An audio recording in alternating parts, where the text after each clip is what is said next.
Le jour où une légende a défié son destin. Comment reconnaît-on le moment exact où une légende refuse d'accepter la fin?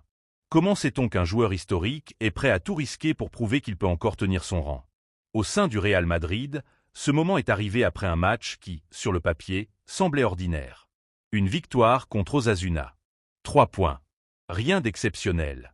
Pourtant, en coulisses, ce soir-là a peut-être marqué le début de la fin pour Dani Carvajal dans le club de sa vie. Index revers pointe vers la droite blanc si tu veux comprendre ce qui s'est réellement passé dans le vestiaire et pourquoi cette histoire pourrait changer le destin d'une légende, reste jusqu'à la fin et abonne-toi maintenant.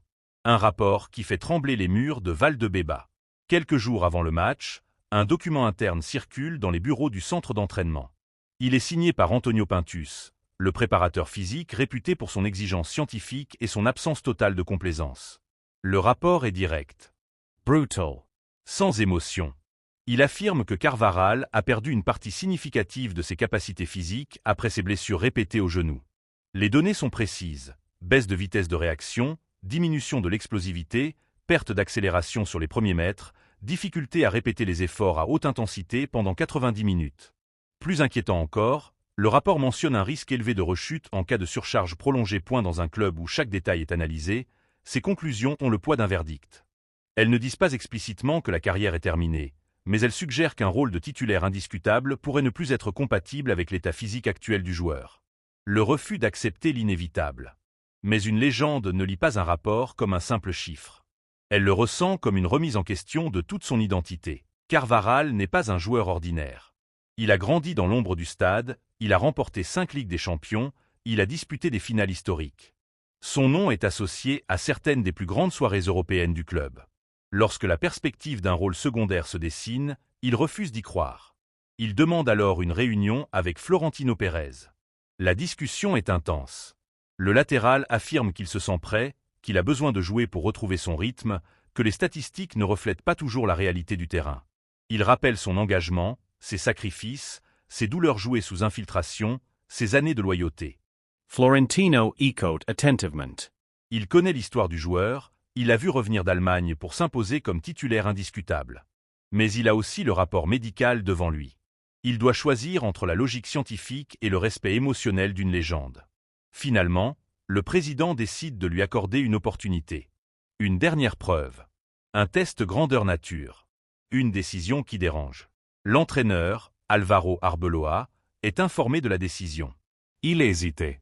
Aux entraînements, il a observé des signes inquiétants. Les transitions défensives sont plus lentes. Les duels sont plus difficiles. L'explosivité d'autrefois semble atténuée. Pendant ce temps, Trent Alexander-Arnold enchaîne les performances solides. Il apporte projection offensive, créativité, centre précis et dynamisme. Changer une dynamique qui fonctionne comporte toujours un risque. Mais Arbeloa accepte. Par respect. Par loyauté institutionnelle, Carvajal sera titulaire contre Osasuna. Le match de trop. Dès les premières minutes, la tension est perceptible. Osasuna identifie rapidement la zone à exploiter. Les attaques se multiplient sur le côté droit, Carvajal tente de compenser par l'anticipation. Il lit le jeu, se place intelligemment. Mais face à des ailiers rapides, la vitesse pure devient déterminante. Il est dépassé une première fois. Puis une deuxième. Il commet une faute tactique pour stopper une transition. Carton jaune. Les coéquipiers commencent à couvrir davantage sa zone. Le milieu descend plus bas. L'équilibre collectif se fragilise. Offensivement, il monte moins.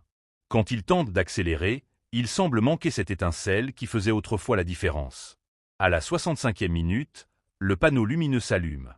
Son numéro apparaît. Replacement.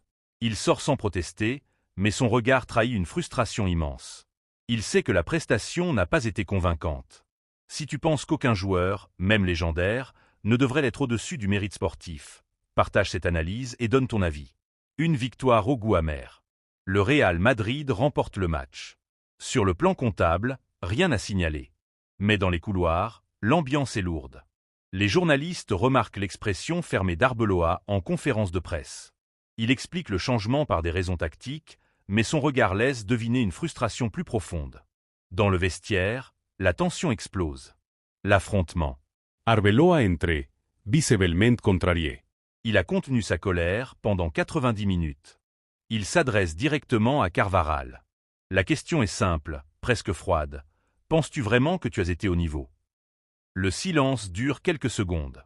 Carvaral répond en rappelant son passé, ses titres, son engagement. Il affirme qu'un match difficile ne doit pas effacer une décennie d'excellence. Le ton monte. Les mots deviennent plus durs. Arbeloa insiste, le respect se gagne chaque semaine, pas sur les souvenirs. L'équipe a souffert. Le collectif passe avant l'individu. Plusieurs joueurs tentent d'intervenir, notamment Luka Modric, figure respectée du vestiaire.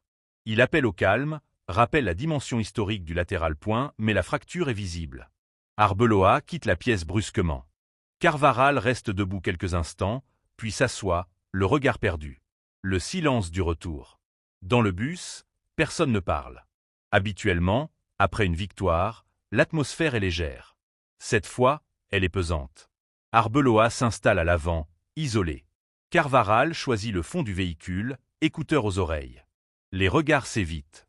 Chacun comprend que quelque chose s'est brisé. Le doute du président.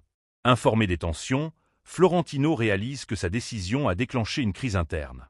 En voulant protéger une légende, il a peut-être fragilisé l'autorité de son entraîneur. Il convoque des réunions. Il écoute les deux versions. Il analyse les conséquences. La question dépasse le simple cadre sportif. Elle touche à l'équilibre institutionnel du club. Un choix décisif. Carvaral doit maintenant décider. Accepter un rôle différent, devenir mentor, entrer progressivement en fin de match, transmettre son expérience. Ou refuser cette transition et chercher ailleurs le temps de jeu qu'il estime mérité. Quitter le Real Madrid n'est jamais anodin. C'est tourner une page d'histoire. Dis-moi en commentaire, une légende doit-elle choisir sa sortie, ou le club doit-il décider sans tenir compte de l'émotion? Le temps, adversaire invisible. Dans le sport de haut niveau, le temps est impitoyable. Il ne respecte ni les trophées ni les souvenirs. Le corps change. Les statistiques parlent. Les nouvelles générations poussent. Le Real Madrid, plus que tout autre club, avance sans regarder en arrière. Les cycles se succèdent. Les héros d'hier deviennent les mentors d'aujourd'hui. Carvaral n'est pas le premier à affronter ce moment. Mais chaque cas est unique, car chaque légende porte une histoire particulière. Héritage tes réalités. Personne ne peut effacer ce qu'il a accompli. Ses finales, ses centres décisifs, ses performances en Ligue des Champions resteront gravées dans la mémoire collective. Mais le football moderne est basé sur l'instant présent, sur la capacité à répéter les efforts, à maintenir l'intensité, à répondre physiquement aux exigences tactiques. Entre héritage et performance immédiate, le dilemme est cruel. Un avenir incertain. Les prochains jours seront déterminants. Soit la situation s'apaise, un dialogue s'installe et un compromis est trouvé. Soit la fracture devient définitive. Dans tous les cas, ce match contre Osasuna restera comme un tournant. Il a révélé une réalité que beaucoup redoutaient. Il a exposé un conflit entre émotion et objectivité. Il a mis en lumière la difficulté pour une légende d'accepter la transition. Conclusion. Le football n'est pas seulement un jeu. C'est une lutte constante entre passé et présent. Carvaral incarne une décennie de gloire. Arbeloa représente une nouvelle ère d'exigence. Florentino doit protéger l'institution au-dessus des individualités. Cette histoire n'est pas encore terminée. Elle s'écrira dans les réunions, dans les décisions à venir, dans les choix personnels. Mais une chose est certaine. Ce soir-là, dans un vestiaire silencieux, une légende a compris que son plus grand adversaire n'était pas un ailier rapide, ni un entraîneur exigeant. C'était le temps lui-même.